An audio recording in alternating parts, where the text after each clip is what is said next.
광장을 멀리서 보면 마치 열쇠처럼 생겼죠? 사도 베드로의 천국 열쇠를 떠올리게 되는 성 베드로 광장입니다. 교황 알렉산드르 7세의 명으로 베르니니가 1656년부터 1667년에 걸쳐 11년간 세웠습니다. 광장의 최대 수용 인원은 약 30만 명입니다. 광장을 보면 양옆으로 기둥이 연속적으로 이어지는 복도가 보이시죠?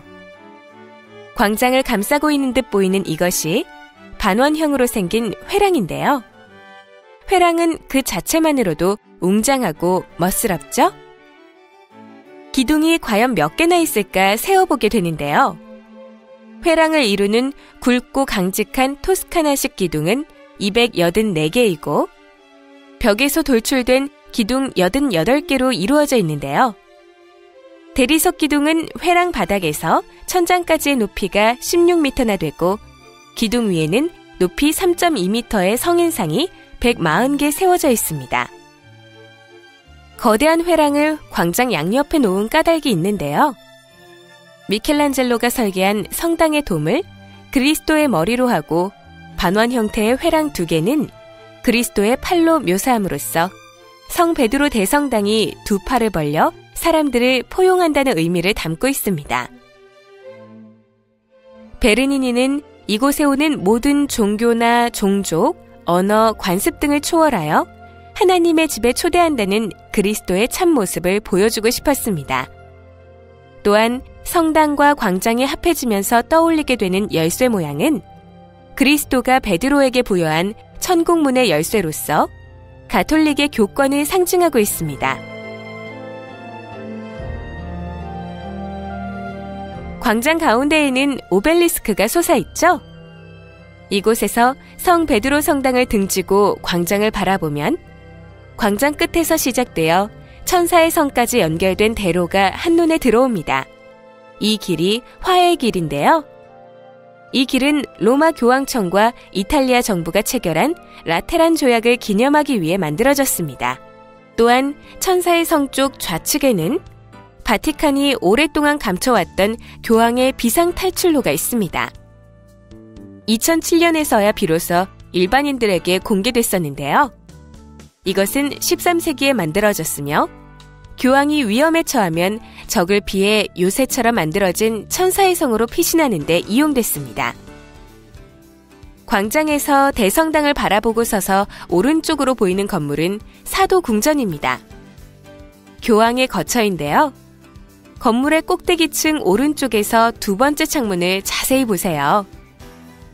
그곳이 교황의 집무실입니다.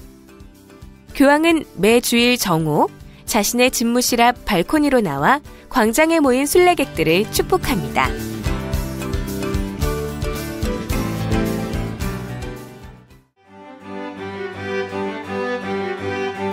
광장 한가운데 우뚝 솟아난 기둥이 있죠? 이것은 오벨리스크로 원래 고대 이집트에 있던 것입니다. 이집트에서 태양신을 숭배하고 상징하던 기념탑으로 제작된 것인데요. 이 탑은 이집트에 있던 것을 후에 로마로 옮겨온 것입니다. 로마에 옮겨왔던 이 오벨리스크는 황제 네로의 원형 경기장을 장식하던 것이었습니다. 네로 황제의 원형 경기장에서는 300여 년간의 박해 기간 동안 그리스도교 신자들의 처형이 있었는데요. 이 오벨리스크는 특히 사도 베드로의 순교까지 지켜본 기둥이므로 16세기에 와서 성 베드로 성당 광장 한복판에 옮겨 세워지게 된 것입니다. 베드로 광장의 오벨리스크는 로마에 있는 8개의 오벨리스크 중 라테라노 대성당에 있는 오벨리스크 다음으로 크며 무게는 300톤이 넘습니다.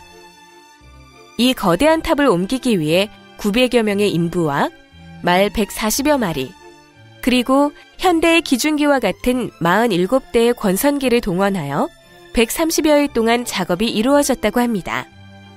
이렇게 옮겨놓은 오벨리스크 위에 십자가를 올려놓음으로써 태양신을 섬기는 이도교에 대한 그리스도의 승리를 상징하고 있습니다. 한편 원수까지도 사랑하라는 그리스도의 무한한 사랑의 정신을 이곳에 오는 모든 순례자들에게 일깨워주기 위한 것이라 생각됩니다.